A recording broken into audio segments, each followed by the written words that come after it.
ಹೌದು ಸ್ವಾಮಿ. ನಮಸ್ತೆ ಫ್ರೆಂಡ್ಸ್, ಎಲ್ಲರೂ ಹೇಗಿದ್ದೀರಾ? Welcome back. ಈ ವರ್ಷದ ಆ ಅದ್ಭುತ ಸಮಯ ಮತ್ತೆ ಬಂದ್ಬಿಟ್ಟಿದೆ.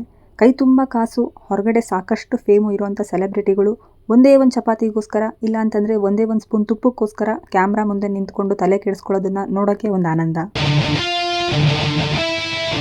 ಒಬ್ಬರು ಕ್ಯಾಮ್ರಾ ಮೂಲೆಗೆ ಹೋಗಿ ಗುಸು ಗುಸು ಅಂತ ಪ್ಲ್ಯಾನ್ ಮಾಡ್ತಾರೆ. ಇನ್ನೊಬ್ಬರು ಯಾರಾದರೂ ಜೋರಾಗಿ ಉಸಿರಾಡಿದ್ರೆ ಸಾಕು ಕಣ್ಣಲ್ಲಿ ಗಂಗೆ ಹರಿಸ್ತಾರೆ. ಇನ್ನು ಕೆಲವರಂತೂ ಬಿಗ್ ಬಾಸ್ ಕೊಟ್ಟಿರೋ ಸಣ್ಣ ಟಾಸ್ಕ್ನ ಬಾಹುಬಲಿ ಯುದ್ಧ ಅನ್ಕೊಂಡು ಆಡ್ತಿರ್ತಾರೆ. ಈ ಸಲ ಮಹಾಯುದ್ಧ ಇಟ್ಟವ್ರೆ, ಅದೇ ಅಗ್ನಿ ಪರೀಕ್ಷೆ ಅಂತೆ. ಮಹಾಯುದ್ಧದಲ್ಲಿ ಟಾಸ್ಕ್ಗಳು ಹೇಗಿದೆ ಅಂತ ನೋಡೋಣ ಬನ್ನಿ, ರಿವ್ಯೂ ಸ್ಟಾರ್ಟ್ ಮಾಡೋಣ. ಲಕ್ಷಾಂತರ ಜನ ಅಪ್ಲಿಕೇಶನ್ ಹಾಕಿದ್ದಾರೆ. ಶರಡಿ ಹಿಡಿದು 60 ಜನರನ್ನ ಈ ಅಗ್ನಿ ಪರೀಕ್ಷೆಗೆ ಕರ್ಕೊಂಡು ಬಂದಿದ್ದಾರೆ. ಹೌದು ವೀಕ್ಷಕರೇ, ಬಿಗ್ ಬಾಸ್ ಮನೆಗೆ ಹೋಗೋ ಅವಕಾಶಕ್ಕೆ ಈ ಸಲ ನಡೆದಿರೋದು ಸಾಧಾರಣವಾದಂಥ ಜಗಳ ಅಲ್ಲ, ಕಂಪ್ಲೀಟ್ ಮಹಾಯುದ್ಧ.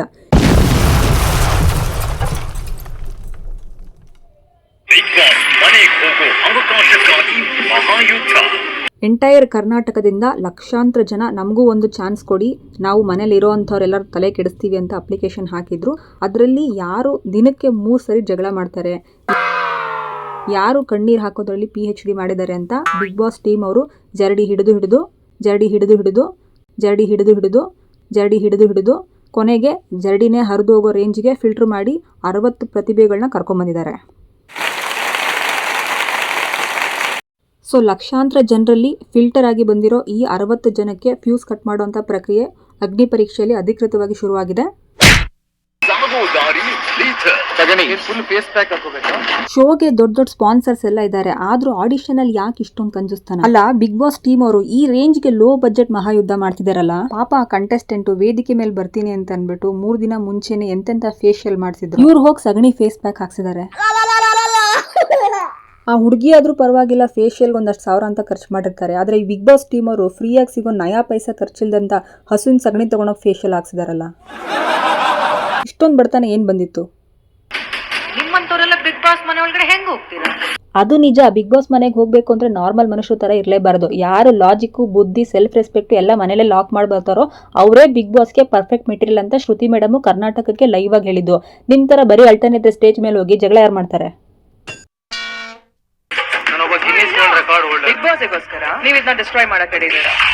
ಇದು ಮಹಾಯುದ್ಧ ಅಲ್ಲ, ಮಹಾ ದುರಂತ. ಬಿಗ್ ಬಾಸ್ ಮನೆಗೆ ಹೋಗಕ್ಕೆ ಜನ ಮ್ಯಾಕ್ಸಿಮಮ್ ಮೆಚುರಿಟಿ ಬಿಟ್ಟಾಕಿ ಮಿನಿಮಮ್ ಕಾಮನ್ ಸೆನ್ಸು ಇಲ್ಲದೆ ವೇದಿಕೆ ಮೇಲೆ ಬಂದಿದ್ದಾರೆ. ಅಲ್ಲ, ಇಡೀ ಪ್ರಪಂಚನೇ ಗೌರವಿಸುವಂತ ಗಿನ್ನಿಸ್ ವರ್ಲ್ಡ್ ರೆಕಾರ್ಡ್ ಸರ್ಟಿಫಿಕೇಟ್ನ ಹರಿದಾಕೋದು ಡೆಡಿಕೇಶನ್ ಅಲ್ಲ, ಇದು ಪ್ಯೂರ್ ಮೂರ್ಖತನ. ಕಂಟೆಸ್ಟೆಂಟ್ ಒರಿಜಿನಲ್ ಸರ್ಟಿಫಿಕೇಟ್ನ ಮನೆ ಲಾಕರ್ ಒಳಗೆ ಸೇಫ್ ಆಗಿಟ್ಟು ಕಲರ್ ಜೆರಾಕ್ಸ್ ಕಾಪಿನ ಇಲ್ಲಿಗೆ ತಂದು ಫೂಲ್ ಮಾಡಿರಬೇಕು. ಅಲ್ಲ, ಇವ್ರ ಈ ಥರ ಗಿನ್ನಿಸ್ ವರ್ಲ್ಡ್ ರೆಕಾರ್ಡ್ನ ಹರಿದಾಕ್ಸ್ಬಿಟ್ಟು ಇವ್ರು ಇಟ್ಟಿರೋಂಥ ಟಾಸ್ಕ್ಗಳು ನೋಡ್ರಿ. ಸಗಣಿ ಫೇಸ್ ಪ್ಯಾಕು, ಎಂಥ ಲೋ ಬಜೆಟ್ ಲಡಾಯಿ. ಅಲ್ಲ, ಇನ್ನೊಂದು ಸ್ವಲ್ಪ ನೆಕ್ಸ್ಟ್ ಲೆವೆಲ್ಗಾದ್ರೂ ಯೋಚನೆ ಮಾಡೋದಲ್ವಾ? ಒಂದು 10 ರೂಪಾಯಿ ಮೆಣಸಿನ್ಕಾಯಿ ತಂದು ಅದನ್ನೆಲ್ಲ ರುಬ್ಸಿ ಐ ಡ್ರಾಪ್ಸ್ ಮಾಡಿಸಿ ಕಂಟೆಸ್ಟೆಂಟ್ಸಿಗೆ ಹಾಕ್ಸೋದಲ್ವಾ? ಇಲ್ಲಾಂತಂದ್ರೆ ಹಾಗಲಕಾಯಿ ತೊಗೊಂಬಂದು ಪಾಯಸ ರುಬ್ಸಿ ಕುಡಿಸ್ಬಿಡಿ. ಇಲ್ಲಾಂದ್ರೆ ರೋಡಲ್ಲಿ ಯಾವ್ದಾದ್ರು ಹಗ್ಗ ಬಿದ್ದಿದ್ರೆ ಅದನ್ನು ತೊಗೊಂಬಂದು ಸ್ಕಿಪ್ಪಿಂಗ್ ಆಡಿಸ್ಬಿಡಿ ಕಂಟೆಸ್ಟೆಂಟ್ಸ್ಗೆ. ಕಂಟೆಸ್ಟೆಂಟ್ಸ್ ಮಾತ್ರ ಕ್ರಿಂಜ್ ಅಲ್ಲ, ನೀವು ಆಗ್ತಿರೋಂಥ ಈ ಟಾಸ್ಕ್ಗಳು ಕ್ರಿಂಜ್. ಇದಕ್ಕೆ ಹೋಗ್ಬಿಟ್ಟು ಮಹಾಯುದ್ಧ ಅಂತ ಹೆಸರು ಬೇರೆ. ಬಿಗ್ ಬಾಸ್ ಮನೆ ಒಳಗಡೆ ಹೋದ್ಮೇಲೆ ಈ ಟಾಸ್ಕ್ ಇಡ್ತಿದ್ರು, ಈ ಸರಿ ಫಸ್ಟೇ ಇಟ್ಬಿಟ್ಟಿದ್ದಾರೆ ಅಷ್ಟೇ. ಈ ಹುಡುಗನ ಆಟಿಟ್ಯೂಡ್ ಬಿಲ್ಡಪ್ ನೋಡಿ. ಅಲ್ಲ ಪಾಪ, ಆ ಜಡ್ಜ್ ವಿನಯ್ ತುಂಬಾ ನಾರ್ಮಲ್ ಆಗಿ ಸಂಗೀತ ಅವ್ರನ್ನ ಇಂಪ್ರೆಸ್ ಮಾಡಿ ಅಂತ ಒಂದು ಟಾಸ್ಕ್ ಕೊಟ್ರು. ವಿನಯ್ ಸಿಟ್ಟು ನೆತ್ತಿಗೆ ಏನಾಗುತ್ತೆ ಇವನ್ ಬಿಲ್ಡಪ್ ಮಾತುಗಳು ಕೇಳಿಸ್ಕೊಂಡ್ರೆ? ಇದು ಬರೀ ಇವನ್ ಪ್ರಾಬ್ಲಮ್ ಅಲ್ಲ, ಇತ್ತೀಚೆಗೆ ಎಷ್ಟೋ ಜನ ಟೀನೇಜರ್ಸ್ಗೆ ಇರುವಂಥ ದೊಡ್ಡ ಕಾಯಿಲೆ ಇದು. ತಲೆಯಲ್ಲಿ ಬುದ್ಧಿ ಇರಲ್ಲ, ಕೈಯಲ್ಲಿ ಕಾಸಿರಲ್ಲ, ಆದರೆ ಆಟಿಟ್ಯೂಡ್ ಮಾತ್ರ ಅಂಬಾನಿ ರೇಂಜಿಗಿರುತ್ತೆ. ರೀಲ್ಸಲ್ಲಿ ಒಂದೆರಡು ಡೈಲಾಗ್ ಹೊಡೆದು ಫೇಮಸ್ ಆದರೆ ಸಾಕು, ತಾವೇನೋ ಪ್ರಪಂಚಕ್ಕೆ ಅತಿ ದೊಡ್ಡ ತೋಪ್ ಅನ್ನಂಗೆ ಆಡ್ತಿರ್ತಾರೆ. ಇವ್ನು ಇರೋದೇ ಹಿಂಗಂತೆ, ಇವ್ನು ಯಾರನ್ನೂ ಇಂಪ್ರೆಸ್ ಮಾಡಲ್ವಂತೆ. ಯಾರನ್ನೂ ಇಂಪ್ರೆಸ್ ಮಾಡೋಕೆ ಇಷ್ಟ ಇಲ್ಲ ಅಂದಮೇಲೆ ಲಕ್ಷಾಂತರ ಜನ ಲೈನಲ್ಲಿ ನಿಂತಿರೋಂಥ ಈ ಬಿಗ್ ಬಾಸ್ ಆಡಿಷನ್ಗೆ ಯಾಕೆ ಬಂದೆ? ಆರಾಮಾಗಿ ಮನೇಲೇ ಕುಂತ್ಕೊಂಡು ಅಮುಕು ಅಂತ ರೀಲ್ಸ್ ಮಾಡ್ಕೊಂಡಿರ್ಬೇಕಿತ್ತು ತಾನೆ. ಆದ್ರೆ ಸ್ಯಾವೇಜ್ ಮೂಮೆಂಟ್ ಯಾವ್ದಪ್ಪ ಅಂತಂದ್ರೆ ಜಡ್ಜ್ ವಿನಯ್ ಕೌಂಟರ್ ಕೊಟ್ಟಿದ್ದು. ವಿನಯ್ ಅವ್ರು ಹೇಳಿದ್ದು ಕರೆಕ್ಟು, ಬಿಲ್ಡಪ್ ಕೊಡೋಕೆ ಇದು ನಿಮ್ಮ ಏರಿಯಾ ರೋಡ್ ಅಲ್ಲ, ಇದು ಬಿಗ್ ಬಾಸ್ ಸ್ಟೇಜು. ಇವ್ರ ಆಟಿಟ್ಯೂಡ್ ತೋರಿಸಿದ್ರು, ಅವ್ರ ಎಕ್ಸಿಟ್ ದಾರಿ ತೋರಿಸಿದ್ರು.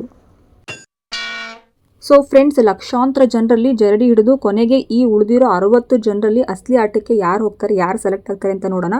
ಅಲ್ಲಿವರೆಗೆ ಲಾಜಿಕ್ನ ಸೈಡ್ಗಿಟ್ಟು TRPಗೆ ರೆಡ್ ಕಾರ್ಪೆಟ್ ಹಾಕಿರೋಂಥ ಈ ಬಿಗ್ ಬಾಸ್ ಮಹಾಯುದ್ಧನ ನೋಡೋಕೆ ರೆಡಿಯಾಗಿ ಮತ್ತೆ ಸಿಗೋಣ.